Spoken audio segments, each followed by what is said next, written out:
Ya, selamat malam, saudara-saudara. Puji Tuhan. Ya, saya juga menikmati apa yang dibagikan oleh saudara-saudara tadi. Sekarang saya coba untuk bagaimana membuat alur dari berita ini menjadi satu gambaran yang utuh dan terlebih agar firman Tuhan ini bisa membangun saudara-saudari dan setelah mendengarnya, setiap orang bisa tahu bagaimana menerapkannya dalam kehidupan sehari-hari. Saya membagi berita ini jadi 3 bagian saja. Diawali dengan mengingatkan judul besar dari 12 berita dalam 3 bulan ini, yaitu mengalami Kristus, menikmati Kristus, dan mengekspresikan Kristus. Dan minggu ini kita melihat siapa Kristus yang diwahyukan di kitab Wahyu pasal 5. Di mana yang sangat menarik, latar belakang dari pewahyuan atas Kristus di Wahyu pasal 5 ini adalah pemandangan setelah Kristus terangkat ke surga. Atau pemandangan di mana Kristus baru saja terangkat ke surga. Ini adalah satu pemandangan yang luar biasa. Nah, kemudian 3 bagian dari berita ini. Yang pertama berbicara tentang misteri gulungan kitab yang termeterai itu. Kemudian bagian kedua, khusus kita memperlihatkan Kristus sebagai singa anak domba. Dan barulah yang ketiga, penerapannya atau hasil dari kita melihat pewahyuan ini. Saudara, di awal Wahyu pasal 5 ini, Rasul Yohanes melihat bahwa ada sebuah gulungan kitab yang ditulis sebelah dalam dan sebelah luarnya, namun dimeterai dengan 7 meterai. Gulungan kitab ini gulungan yang termeterai. Artinya, perlu seseorang yang layak, yang pantas untuk membuka gulungan kitab itu dan membuka meterai-meterainya. Nah, namun setelah dicari siapa yang dari surga, kemudian yang di bumi, yang di bawah bumi, ternyata tidak ada siapapun yang bisa layak membuka gulungan kitab itu. Inilah yang membuat Rasul Yohanes itu menangis dengan sangat sedih. Jadi dia bukan hanya sekedar menangis, tetapi betul-betul menangis dengan sedih. Karena bila gulungan kitab ini tidak terbuka, maka seluruh alam semesta itu akan menjadi sia-sia. Artinya, banyak kehidupan manusia yang kemudian manusia tidak tahu apa makna dari tujuan Allah menciptakan kita. Dari mana kita berasal? Lalu yang kedua, mengapa banyak perkara itu harus terjadi di atas kita? Sampai apa akhir dari hidup kita? Ini seperti di kitab Ayub. Di Ayub pasal 10 ayat 13, di situ Ayub berkata, "Tetapi inilah yang kau sembunyikan di dalam hatimu, Aku tahu bahwa inilah maksudmu. Ayub mengalami begitu banyak musibah, yang mana dia tahu bahwa ini adalah maksud Allah, tapi dia tidak tahu apa maksud Allah karena itu disembunyikan. Nah, sehingga dia tidak tahu maknanya, apa yang dia perlu dapatkan dari segala musibah yang dia terima.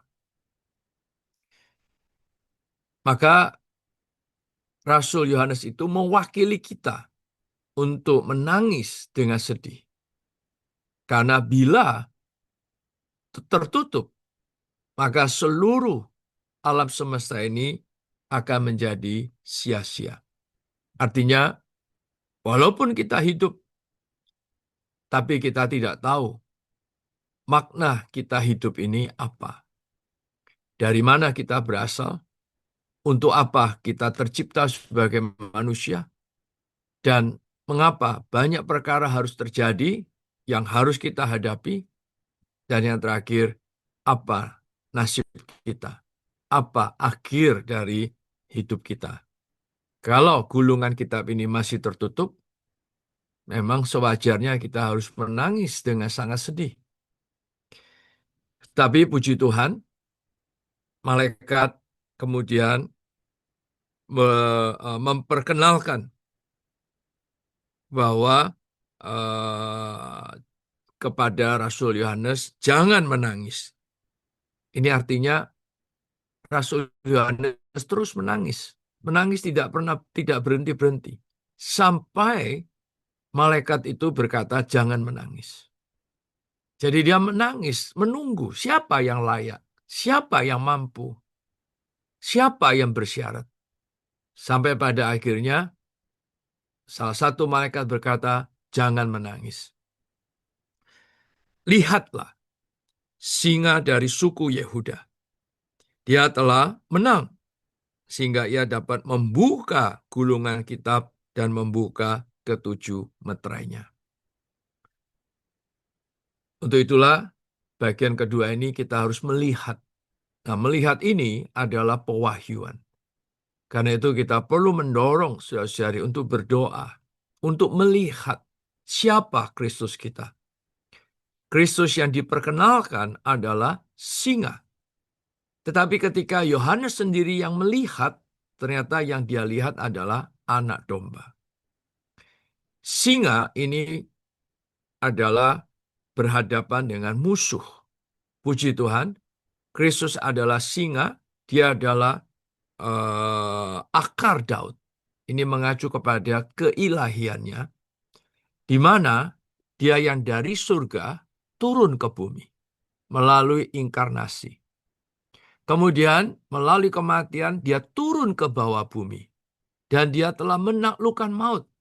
Kemudian dia bangkit lagi. Dan kemudian dia naik kembali ke takhta Allah. Siapa yang demikian? Turun sampai naik. Itu yang menunjukkan dia telah menang. Dari surga ke bumi sampai ke bawah bumi. Itulah singa suku Yehuda yang telah menaklukkan musuh Allah. Maka dia bersyarat membuka gulungan kitab itu. Tetapi bagi kita orang yang berdosa, dia adalah anak domba. Dan anak domba ini baru saja tersembelih. Dan dengan tersembelihnya itu, dia merampungkan penebusan. Dan anak domba ini juga memiliki 7 tanduk yang menunjukkan kekuatan dalam berperang. Memang di pandangan manusia, dia adalah anak domba yang keluh di depan pembantai-pembantainya. Tetapi dia adalah penebus yang berperang. Dan dia telah menang perang. Karena dia telah merampungkannya. Maka di atas salib, dia berkata, sudah genap. Itulah kemenangannya. Sebelumnya dia diperkenalkan oleh Sebelumnya dia diperkenalkan oleh Yohanes Pembaptis.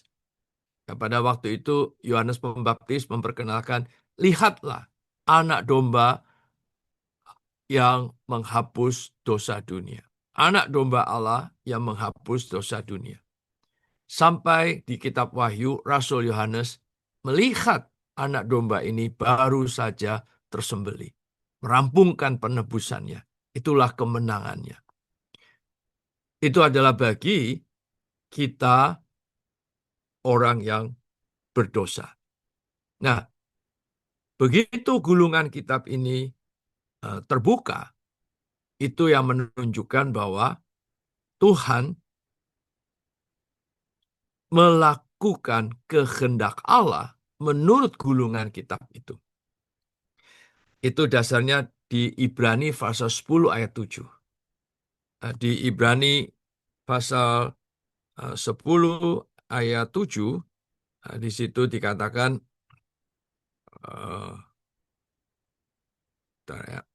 Ibrani pasal 10 ayat 7, lalu aku berkata, sungguh aku datang, dalam gulungan kitab ada tertulis tentang aku, untuk melakukan kehendak-Mu, ya Allahku. Jadi, dengan terbukanya gulungan kitab itu, Kristus di sana melakukan kehendak Allah. Maka gulungan kitab terbuka, kehendak Allah itu dapat terlaksana.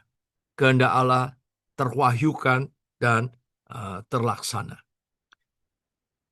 Sehingga seluruh alam semesta tidak lagi menjadi sia-sia. Nah, ini adalah bagian kedua. Nah, sekarang kita masuk ke bagian ketiga. Setelah kita melihat gambaran ini, pewahyuan ini, maka apa hasilnya? Apa penerapannya? Penerapannya yang pertama, bahwa gulungan kitab ini sudah terbuka. Ditegaskan di Wahyu pasal 10 ayat 2. Bahwa ketika Tuhan datang, di tangan kanannya dia memegang gulungan kitab yang telah terbuka. Dan 4 meterai pertama sudah Tuhan bukakan. Meterai yang pertama adalah kuda putih, yang adalah Injil. Kemudian yang kedua kuda merah, peperangan. Ketiga kuda hitam adalah kelaparan. Yang keempat kuda ungu adalah kematian. 4 kuda ini terus berlari sampai hari ini. Tetapi yang pertama dimulai dari Injil. Syukur bahwa Tuhan, melalui Injil kita mengenal kehendak Allah. Dan melalui Injil banyak pertanyaan yang dapat sudah bisa terjawab. Khususnya 3 pertanyaan besar di dalam hidup kita. Dari mana kita berasal? Untuk apa kita diciptakan? Puji Tuhan. Melalui Injilnya, melalui firman-Nya, kita mengenal kita diciptakan menurut gambar dan rupa Allah. Allah lah pencipta kita. Supaya dengan gambar dan rupa Allah ini, kita hidup mengekspresikan Allah. Kemudian, mengapa banyak hal terjadi walaupun kita sudah beroleh selamat? Ayub tidak mengerti. Tetapi dari cerita Ayub kita melihat bahwa segala masalah musibah yang dia terima, akhirnya Tuhan ada jalan mengubah Ayub, mentransform Ayub dari manusia baik menjadi manusia Allah. Hari ini kita harus bersyukur walaupun segala sesuatu belum tentu sesuai dengan keinginan kita, yang mendatangkan banyak persoalan dalam hidup kita. Sebetulnya ini adalah untuk mempercepat proses transformasi Allah di dalam kita. Supaya kita makin cepat diubah. Supaya kita makin serupa dengan Allah. Dan lalu apa nasib kita? Apa tujuan akhir kita? Yaitu kita dapat serupa dengan Allah. Menjadi Allah dalam hayat, dalam sifat, dalam ekspresi, dalam fungsi, namun bukan dalam kealahan. Wow, demikianlah maka hidup kita penuh makna. Hidup kita menjadi berarti.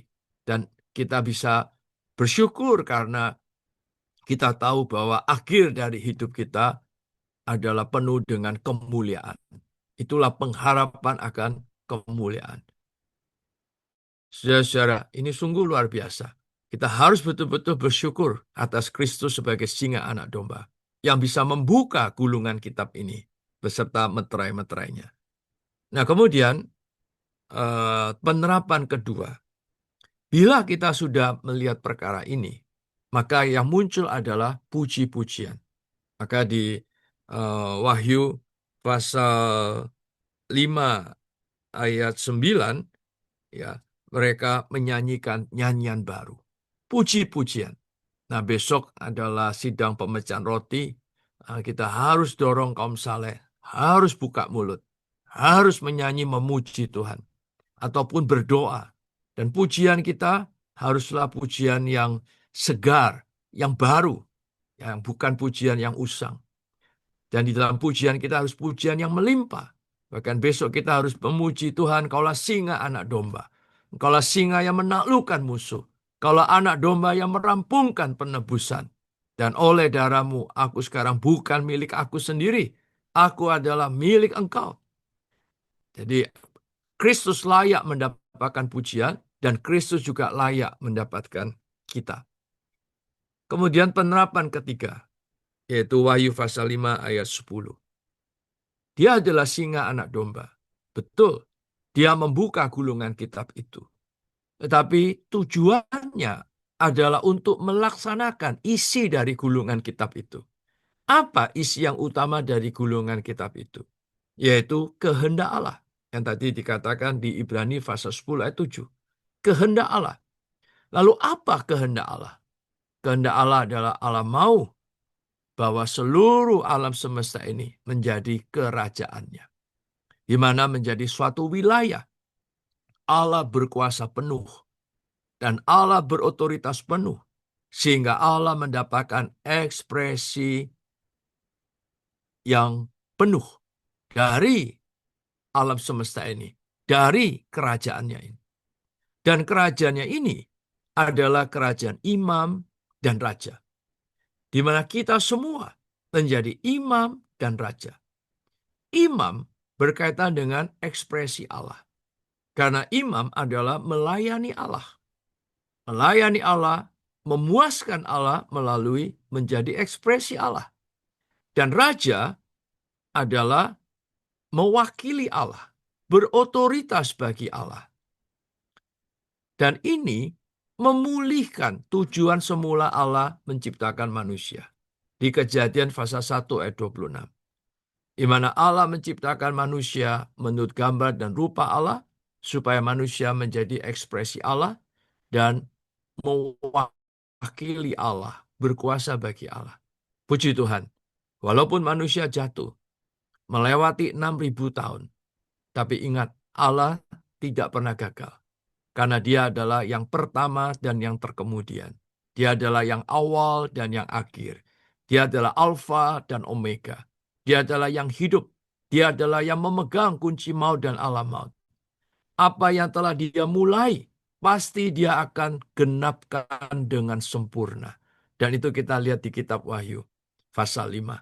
Kerajaan Allah ada di bumi ini. Di mana di seluruh kerajaan, semua orang yang berbagian dalam kerajaan surga menjadi imam yang mengekspresikan Allah. Menjadi raja yang mewakili Allah, berkuasa bagi Allah. Nah, bagaimana menjadi imam dan raja? Maka kita harus hari ke hari mengalami singa anak domba. Saudara-saudara, kita harus tahu bahwa dalam hidup ini, iblis tidak pernah rela untuk membiarkan kita menang. Iblis selalu punya cara untuk mengalahkan kita. Mungkin dengan emosi kita. Kita gampang emosi. Ya, langsung kita sudah kalah. Kita gampang sombong. Kita gampang membela diri. Atau iblis menyerang kita dengan kekhawatiran, kecemasan, ketakutan, dan sebagainya. Untuk itu kita perlu bersandar kepada singa ini. Karena kita tidak bisa mengalahkan iblis dengan kekuatan kita. Kita harus bersandar kepada singa suku Yehuda. Kita harus memproklamirkan kepada iblis, "Hai iblis, engkau telah kalah. Kau telah dikalahkan oleh singa suku Yehuda. Dia yang di surga, ke bumi dan ke bawah bumi. Kemudian dia bangkit, dia terangkat, dia telah mengalahkan engkau. Kau tidak ada tumpuan di atas diriku. Nah, kita harus betul-betul mengalami singa ini.